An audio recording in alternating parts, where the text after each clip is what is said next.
Dear student, today I will be discuss the content related from weavers, iron smelters and factory owners. Weavers and their condition and main causes related from decline of Indian textiles. Weavers often belong to communities that specialized in weaving. Their skills were passed one from one generation to the next. The Tati weavers of Bengal, the Julaha or Momin weavers of North India, Sel and Kaikolar and Devangs of South India are some of the communities famous for weaving. The first stage of production was spinning, a work done mostly by women.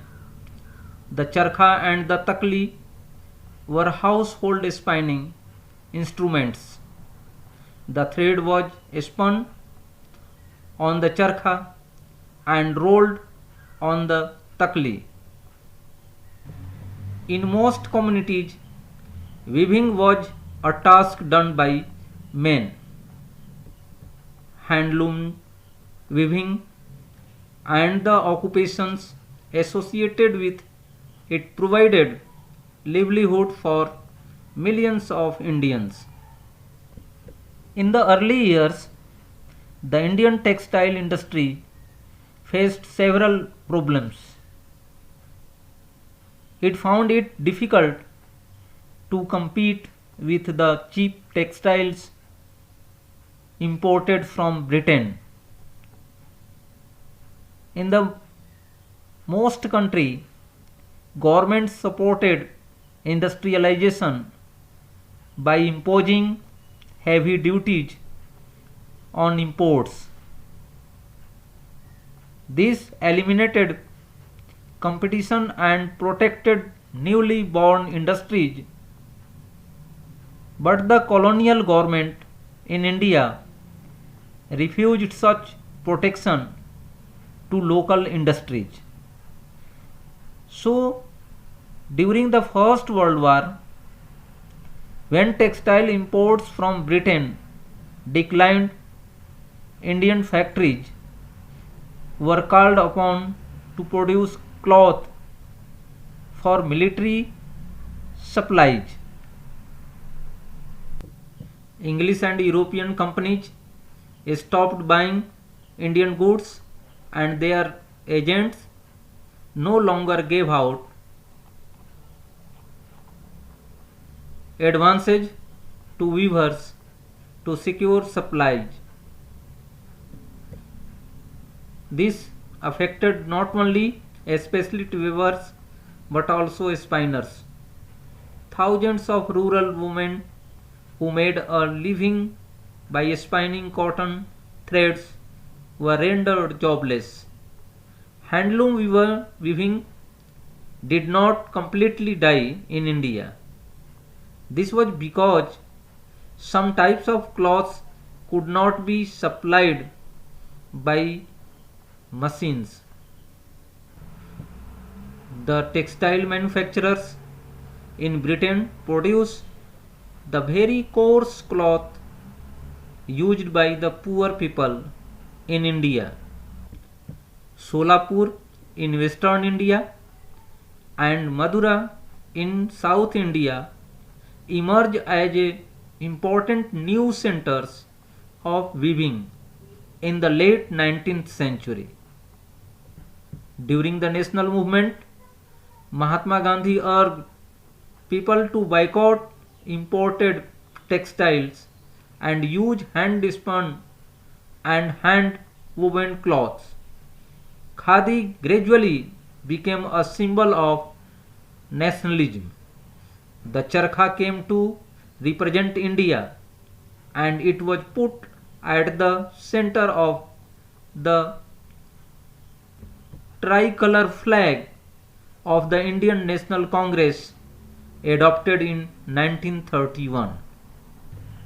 By the British trade policy, weavers and spinners who lost their livelihoods, many weavers became agricultural laborers and other search of work go to town and city and become a industrial labor. The first cotton mill in India was set up as a spinning mill in Bombay in 1854. From the early 19th century, Bombay had grown as an important port for the export of raw cotton from India to England and China. By 1900 CE, over 84 mills started operating in Bombay. Many of these were established by Parsi and Gujarati businessmen who had made their money through trade with China. The first mill in Ahmedabad was started in 1861 and in 1862 a mill established in Kanpur in the United Provinces. Many problems did the Indian textile industry face in the early years. In most countries, government supported industrialization by imposing heavy duties on imports. This eliminated competition and protected infant industries. The colonial government in India usually refused such protection to local industries.